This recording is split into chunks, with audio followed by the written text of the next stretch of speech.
Hello my ghostly deadly friends. आपने bloody Mary के बारे में ज़रूर सुना होगा और अलग अलग वीडियोस में आपने अलग अलग कहानियाँ सुनी होगी। कुछ लोग इसे सच कहते हैं और कुछ लोग इस पर बिल्कुल भी भरोसा नहीं करते। तो आखिर क्या है इस ब्लडी मैरी का सच? क्या रात में आईने के आगे ब्लडी मैरी पुकारने पर यह सामने आ जाती है? और क्या सचमुच इसकी आंखों से खून बहता रहता है? आप इस वीडियो को पूरा देखिए, क्योंकि इस वीडियो में मैं आपको सामने लाने जा रही हूँ ब्लडी मैरी का पूरा इतिहास और हैरान कर देने वाला कुछ सच। तो इससे पहले हम ब्लडी मैरी की कहानी को विस्तार से जानें, मैं इससे जुड़ी कुछ बातें बताती हूँ। दुनिया भर में लोगों का मानना है कि अगर कोई इंसान रात को 2 बजे से लेकर 3 बजे के बीच में अपने घर के किसी आईने के सामने एक मोमबत्ती लेकर 3 बार ब्लडी मैरी बोलता है तो ब्लडी मैरी उसी आईने की परछाई में दिख जाती है। इसकी आंखों से खून निकल रहा होता है और ये ज़ोरों से चिल्लाती है। कई लोगों का यह भी कहना है कि ब्लडी मैरी आईने से निकलकर उन पर हमला भी कर देती है और ब्लडी मैरी को कई बार एक छोटे बच्चे के साथ भी देखा गया है जो कि नीले रंग का होता है।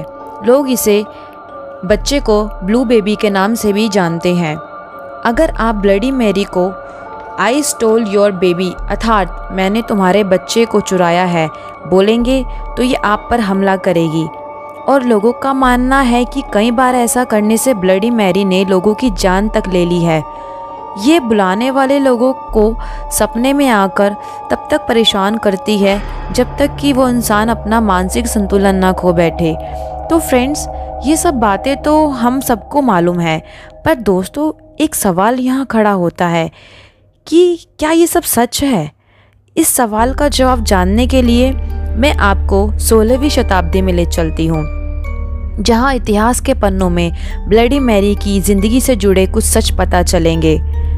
एक वक्त था जब मैरी इंग्लैंड की रानी हुआ करती थी। दरअसल 16वीं शताब्दी के दौरान मैरी इंग्लैंड की महारानी बनी। तो आइए शुरू करते हैं। 1509 से लेकर 1547 तक हेनरी इंग्लैंड के राजा थे और उनकी 2 बेटियां थी, एलिजाबेथ और मैरी। पहले ज़माने में राजाओं की 1 से अधिक बीवियां हुआ करती थी, तो हेनरी की भी बहुत सारी बीवियां थी और मैरी हेनरी की पहली पत्नी की बेटी थी। मैरी को उसके पिता इतना पसंद नहीं करते थे और उसके साथ दुर्व्यवहार किया करते थे। महल में नौकर होने के बाद भी मैरी महलों के सारे काम करती थी। 1547 में राजा हेनरी की मौत हो गई और उनके पिता के मरने के बाद प्रजाओं के अनुसार मैरी को इंग्लैंड की रानी बना दिया गया। रानी बनने के बाद मैरी अब जो कुछ चाहे वो कर सकती थी, लेकिन उस समय कुछ हालातों की वजह से इंग्लैंड में धर्म को लेकर लड़ाई चल रही थी। लेकिन मैरी ये चाहती थी कि पूरे इंग्लैंड में एक ही धर्म हो, लेकिन उसकी इस बात को लोगों ने नकार दिया। जो लोग मैरी की इस बात को नकार रहे थे, मैरी ने उन्हें मरने की सज़ा दे दी और कई लोगों को जिंदा जला दिया गया था। इसी वजह से लोगों ने मैरी को नापसंद करना शुरू कर दिया। कहा जाता है उस समय जब मैरी नहाती थी तो वो पानी की जगह खून में नहाती थी, क्योंकि मैरी का मानना था कि खून से नहाने से ज़्यादा दिन तक जवान रहा जा सकता है। कुछ सालों बाद मैरी ने शादी कर ली। वह एक साधारण सा जीवन बिताने लगी। मैरी को अब एक बच्चे की ज़रूरत थी ताकि उस राज्य का राजा या रानी उसे मिल सके। कुछ महीने बाद मैरी प्रेग्नेंट हुई और इससे पूरे इंग्लैंड के लोग भी खुश थे कि मैरी का बच्चा जन्म लेने वाला है। लेकिन उस समय एक बहुत ही अजीब चीज़ हुई। कोई बच्चा मैरी के गर्भ में था ही नहीं। इस घटना से सभी बहुत आश्चर्य हुए और कुछ मंथ बाद मैरी के पेट पहले जैसा नॉर्मल भी हो गया था। उस समय किसी ओझा ने बताया कि इतने दिनों से मैरी के गर्भ में कोई बच्चा था ही नहीं, बल्कि कोई भूत निवास कर रहा था। इसी के चलते कुछ दिनों बाद फिर से मैरी प्रेग्नेंट हुई, लेकिन इस बार भी वही घटित हुआ। कुछ महीनों बाद मैरी का कोई बच्चा पैदा नहीं हुआ और लोग मैरी को पागल समझने लगे। लोगों ने मैरी को शापित घोषित कर दिया। लोगों का मानना था कि वो खून से भी नहाया करती थी, तो लोगों ने उसका नाम ब्लडी मैरी रख दिया। लोगों का मानना था कि उसने ऐसा अपने शासन को बचाने के लिए किया। नाराज़ लोग विरोध में उतर आए। वे चाहते थे कि मैरी अपना सिंहासन छोड़ दे, लेकिन एक बार फिर से मैरी ने लोगों को जिंदा जलाने का आदेश दे दिया और दिन पर दिन मैरी खूबसूरत और जवान होती चली। खूबसूरत और जवान दिखने के लिए जवान लड़कियों की बलि चढ़ाने लगी। यह देख लोगों में आक्रोश बढ़ता गया। सभी लोगों में यह बात फैल चुकी थी कि मैरी अपने स्वार्थ के लिए किस कदर तक जा सकती है। गुस्साए लोगों ने मैरी को उसकी हरकत के लिए कैपिटल पनिशमेंट देने का फैसला किया और मैरी के घर के पास एक चिता बनाकर ठीक रात के 11 बजे मैरी को जिंदा जला दिया गया और मैरी की मौत होने में ठीक 13 मिनट का समय लगा।